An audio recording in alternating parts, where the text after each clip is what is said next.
am going to spend the rest of my human journey reminding myself of what it means to be fully alive and to have full access to my power, you better believe I am turning around and grabbing your hand and pulling you on this ride with me, because it ain't just for me. We don't make it through this without each other.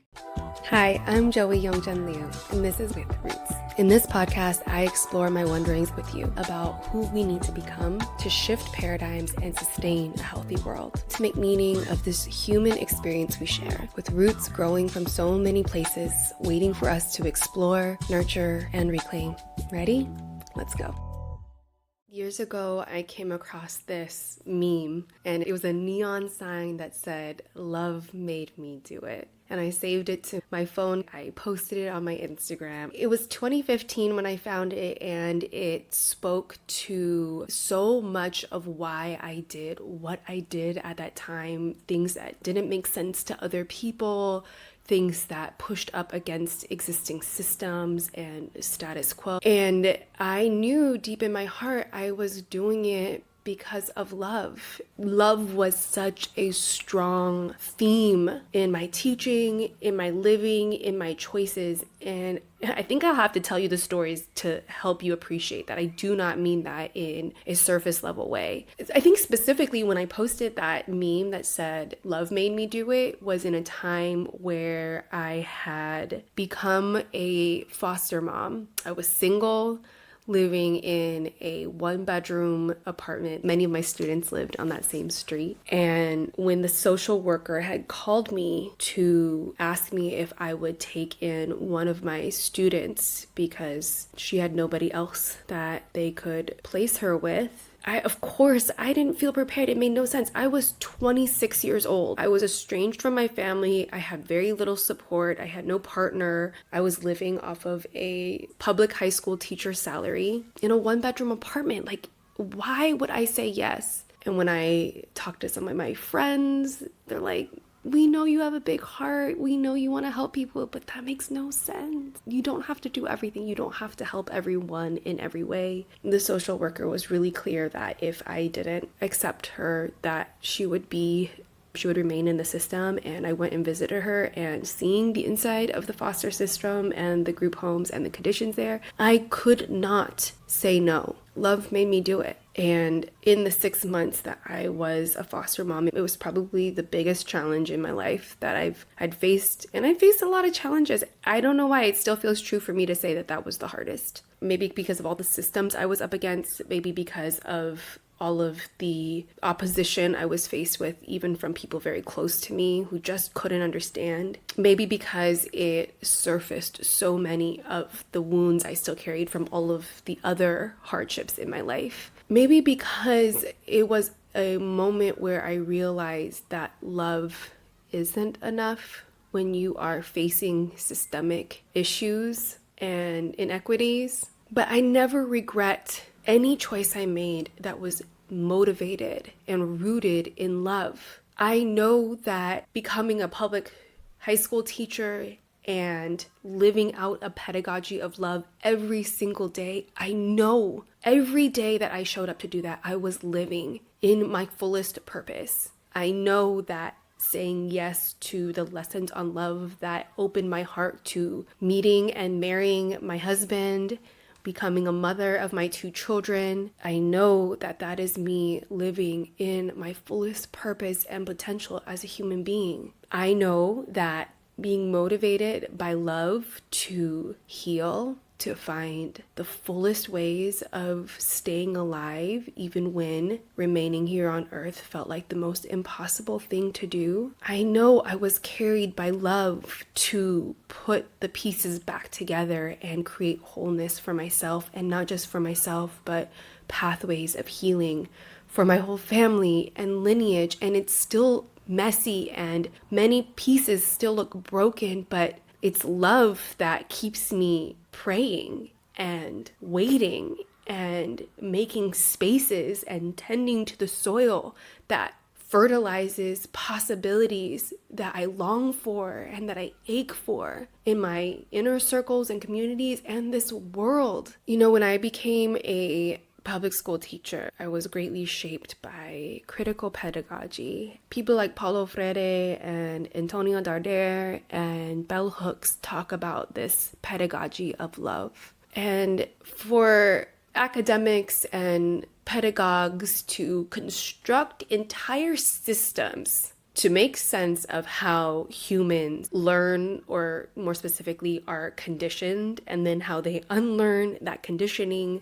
For pedagogues to be at such a high level of both theory and practice, for them to then devote not a small portion of their publishing to the topic of love is worth noting and worth sitting with, because I think that a lot of what mainstream society tries to do is confine the topic of love to poetic spaces, to romantic spaces, to female spaces, with the connotation that those female spaces are less rigorous, less powerful, less examined, that love is just a feeling that feels good and in many ways feels optional, it feels decorative, it feels outside of the core operating systems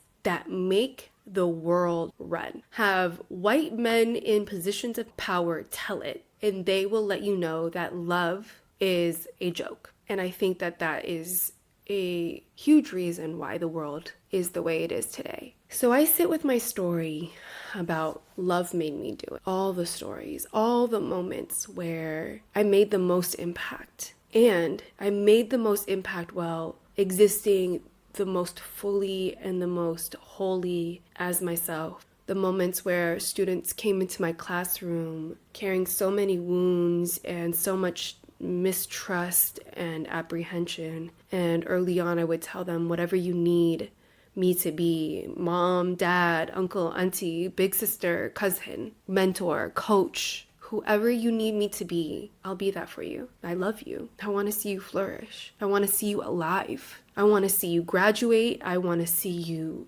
joyful. I want to see your gifts actualized and supported. I love you. This matters deeply to me. I'll put my life on the line for you. And you know what? As a classroom teacher in America in 2012 through 2023, it did mean putting my life on the line, because we were not protected in our service. We were bracing every day for armed shooters to enter our campus, and they did. I've been in 2 active shooter lockdowns, not just drills, where we have been under threat of an armed person. And every day I stepped into that classroom ready to risk my life for my students. Shooters aside, I took the craft of teaching, the practice of teaching, as though it was a life or death matter, because I recognized the power that I held in shaping these young people's lives, and I understood that that was life or death. I've heard enough stories of people who have said, my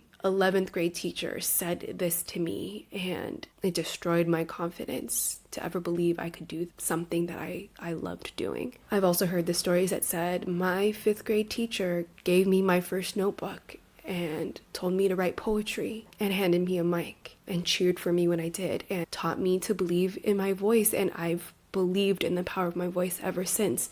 If that is not a power that you wield over people to shape the course of their entire life, I don't know what is. And if I can't do that with the utmost gravity and responsibility and care and love, who am I to take up that space and be in that classroom and be that teacher to those people? And it's that same love that keeps me anchored to my integrity in all the work that I do today. So when entering the field of an online coach made no sense, especially after earning a PhD. But I'll tell you what, I didn't join a PhD program for any of that. I enrolled in the PhD program to protect my communities, for leverage, to protect the community spaces I was growing. I was interested in returning to my classroom and sustaining the work that we were doing there. I felt like that work was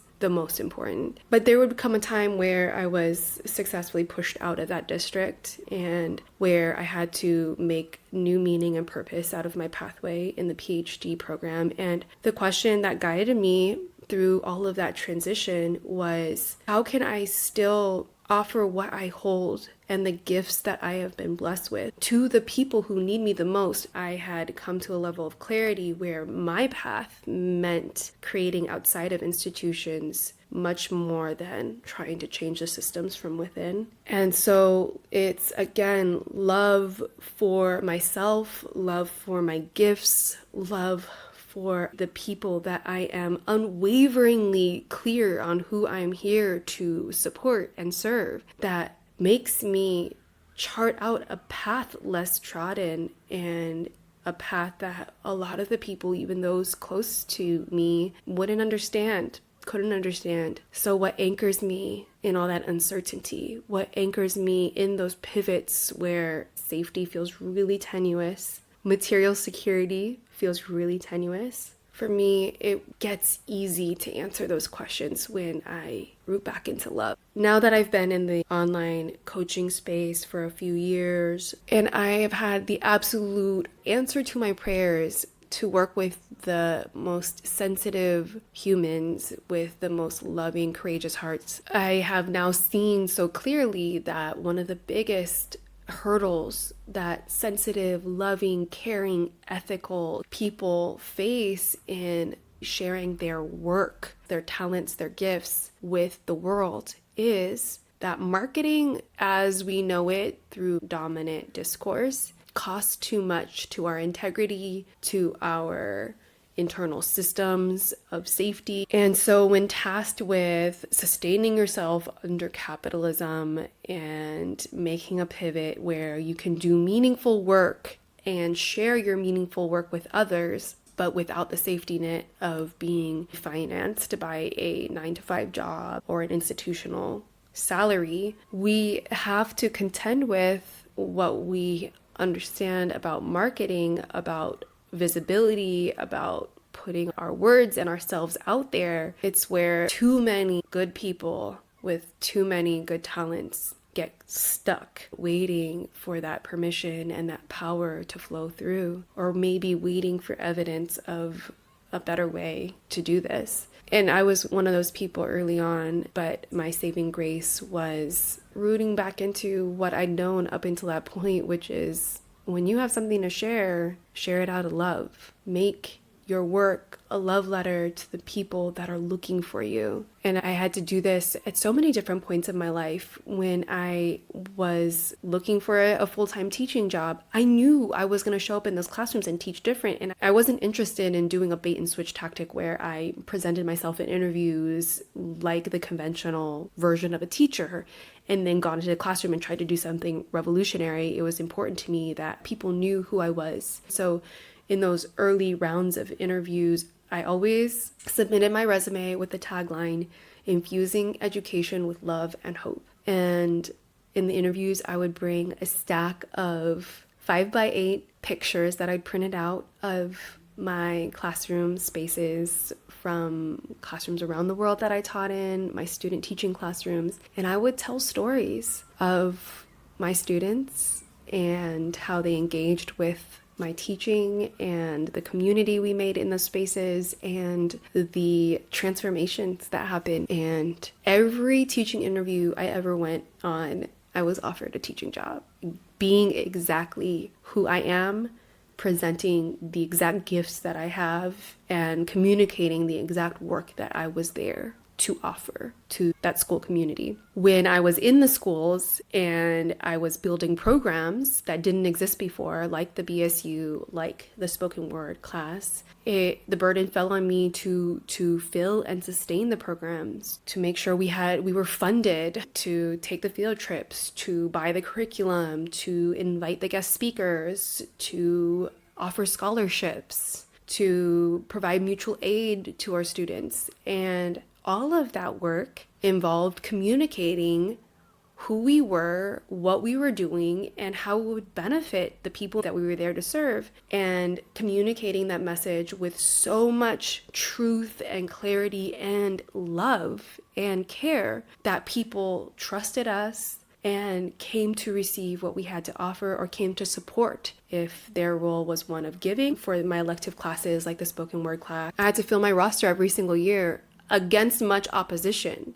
The counselors didn't want to put students in my spoken word class. Parents needed to understand what my spoken word class was so they could advocate for their student to be added to my course. Admin, until they saw the amazing success of the course later on in the year, they were questioning the validity of the course. And so I had to fill my own course in order for it to run. And I had to do so by going room to room, person to person, with a bold, clear, loving message about what was available in that course for those people. And I designed that course specifically for the students who felt most marginalized, disenfranchised, and whose voices were the most silenced by the school system at large. And getting them to enroll in the class was a matter of me saying, hey, this space is designed for you. You have been pushed to the side and invisibilized in so many ways by this system, by the spaces that you are forced to exist in. And I love you so much, and it matters so deeply to me that you have the opportunity to know the power of your voice and your story. I've made the space. All you gotta do is show up. I promise you it's gonna change your life. And it did for so many students. There's so much emotion there because it's love. I will never regret a day of my life that I spend feeling this way about what I do and for whom I do it. And I want to activate that in every single person that crosses my path. I have always told my students that they are my teachers and they are the teachers to everyone in their life. And then if I could just turn on that light and remind them, because I don't need to tell them, it's just a reminder. You know this deep in your bones. You know who you are. You know what you hold. You know what you are meant to give the world, show the world, create and leave behind. You know it. You've just spent your whole life under layers of oppressive systems that spend trillions of dollars to suppress that knowing, to suppress your voice, to suppress your belief in possibility, to suppress your connection to your people, to your lineages, to your roots, to your communities, to your power. And if I am going to spend the rest of my human journey reminding myself of what it means to be fully alive and to have full access to my power, you better believe I am turning around and grabbing your hand and pulling you on this ride with me, because it ain't just for me. We don't make it through this without each other. So my work is a love letter to the people who feel too much, who are blessed enough to still know what hope feels like, even on the days when tending to that hope feels really hard and really exhausting. It gets easier when we do it together. There's so much joy to be accessed when we do it together. And more than that, there is so much power on the other side of us doing this together. And I just don't think there's any other way that we come together and we do the work together and we keep going without love playing a role, without love waking us up out of bed and slapping us in the face and reminding us of what we're meant to do and showing us who's waiting on us and emboldening us when we have to make the decisions and say the things that make no damn sense to anybody else and risk it all. It has to be love that made us do it. So I'll wrap up this little heart to heart here today and just leave you with a few questions. What is love asking you to do today? What has been knocking on your heart, refusing to leave you alone, reminding you this is waiting for you? And if you could reach into your future and flip open a few pages of the story that reads, "Love made me do it," what was that thing that you did because you had no other choice? to get started? What do you need? What do you maybe already hold to do that one thing you're being asked to do? Because if not you, then who? All right, I'll leave you with those questions. I'd love to hear what's coming up for you. Drop me a line. Let's talk more soon. I think we have some more to untangle here on this topic of love, on this topic of what we're all supposed to do with this love, with these crazy dreams, this crazy belief, this courage to change what we can't bear to accept. We'll talk again soon.